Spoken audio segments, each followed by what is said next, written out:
Talkline Network Radio, America's longest-running Jewish broadcast network, the voice of the Jewish community. Welcome to the podcast. And now, You're listening to Talkline with Zev Brenner, America's premier Jewish broadcast on the air since 1981. And we're back. Councilman Ari Kagan joins us. His newly redistricted area, Council 47. He's from Belarus and very active in the Jewish community. So welcome back to the program. Thank you for joining us. Thank you so much, Dave. Thank you.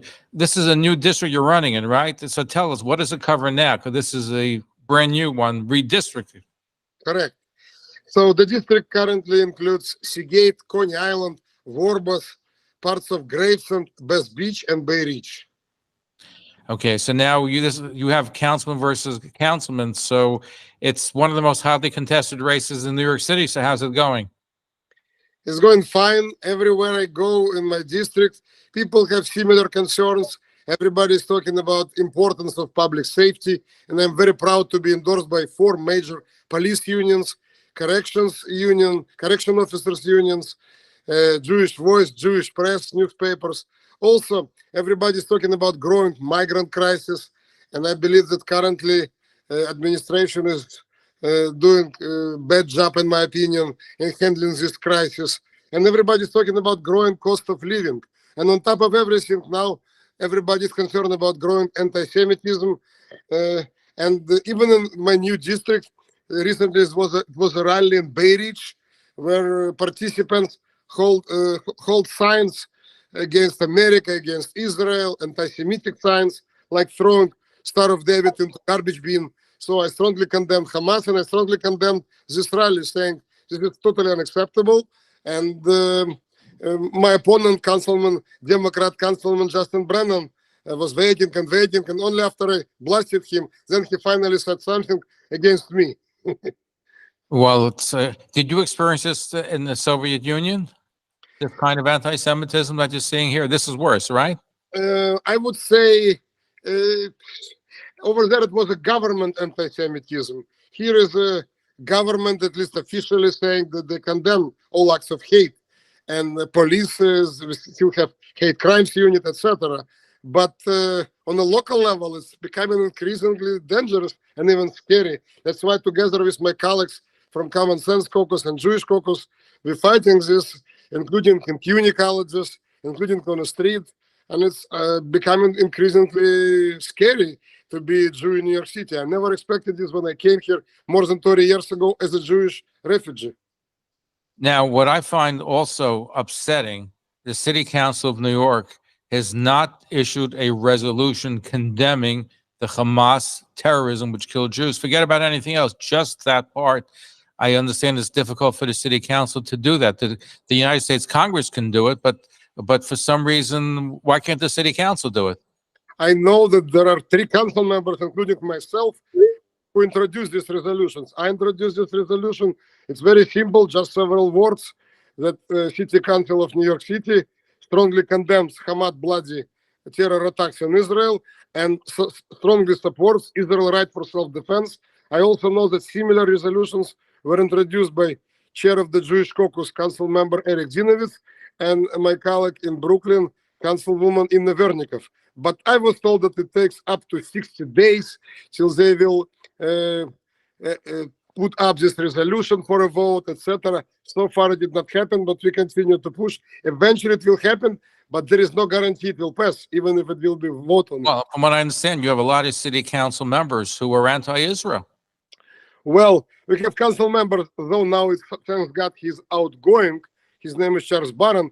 Forget about Israel. He even decided not to vote for a resolution giving 1 day a year as a Jewish heritage, studying Jewish heritage in public schools, 1 day a year. And he voted against this resolution. We have 6 council members who refused to vote for a very simple resolution that 1 day a year should be End Jew Hatred Day. 6 council members did not vote for this resolution. So we have some council members who will definitely decline to vote for a resolution supporting Israel right for self-defense and condemn Hamas. What have you heard from your fellow city council members? Are they supporting you, or are you finding some hostility for some of them? Republican council members mostly supportive, of course. Moderate Democrats are staying out of it, but very progressive and socialist members strongly supporting my opponent, of course. But this is such an important issue. Jews don't feel safe in New York City.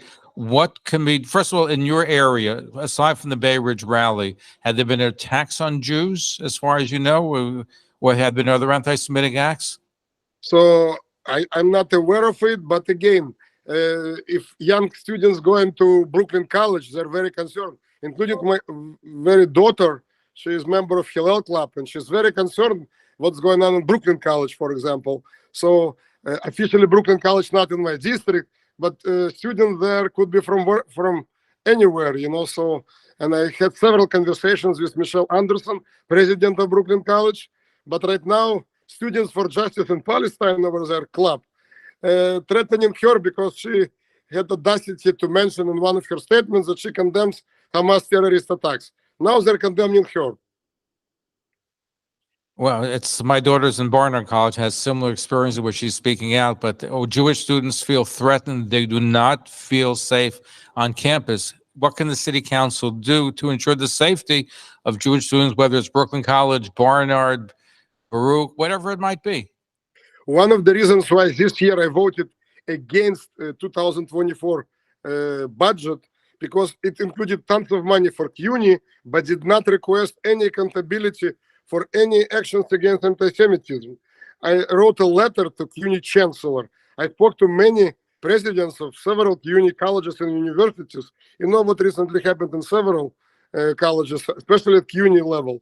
And I know there were several public hearings about this on city council, and we wrote numerous letters, and Jewish caucus wrote letters, and individual council members wrote letters.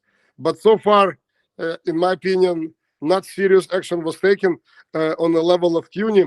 And in fact, they even hired several professors like this Mark Lamont guy, maybe you know. He was fired from CNN for being anti-Semitic, and now he is professor at CUNY College, and he is saying that Hamas is not a terror organization, it's a government organization. So at least we will continue in city council to host more hearings and to ask CUNY to be accountable. I personally spoke against it in college, in CUNY, and in public hearings in City Hall. And we give a lot of funding to CUNY, so we demand them to be accountable, not just to accept money.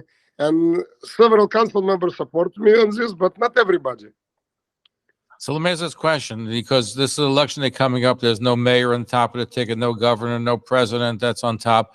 Some very few people are going to come out and vote. How do you motivate your base to come out when there is a lackluster interest in this particular race? I strongly believe it will be very high turnout among Republicans, independents, and moderate Democrats, because people are fed up with what's going on in New York City, especially when it comes to public safety, especially when it comes to growing migrant crisis, especially when it comes to our city council progressives, like my opponent, constantly voting for new taxes, regulations, fee, congestion pricing. Just a few days ago, there was a vote.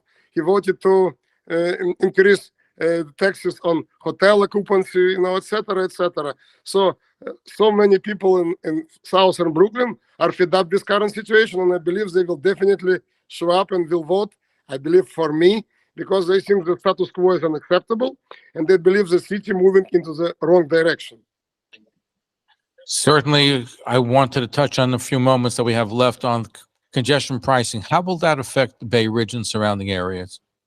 It will badly affect entire Brooklyn. And again, Common Sense Caucus, that I'm part of, hosted several press conferences. And during the public hearing about it in City Hall, I expressed, and my colleagues from the Republican faction expressed a lot of outrage why MTA is doing this while they now have increased MTA mobility tax and fares increase and tolls increase and more funding from city and state. And on top of this, now they want a congestion pricing up to $23 just to enter Manhattan. It will very negatively affect middle-class New Yorkers, small businesses, and it will negatively affect especially Brooklynites and residents of Queens and anyone who doesn't live in Manhattan. And also, like, it will create even higher taxes for everybody, because if business paying more just to deliver goods, they will raise prices. Prices makes sense. I'm against congestion pricing. Councilman Ari Kagan, thank you for joining us. Look forward to having you back again. Thank you so much for this opportunity, and please don't forget to vote on November 7th. I believe city council, municipal elections are very, very important, not just presidential election. Talkline Network Radio, America's longest running Jewish broadcast network, the voice of the Jewish community.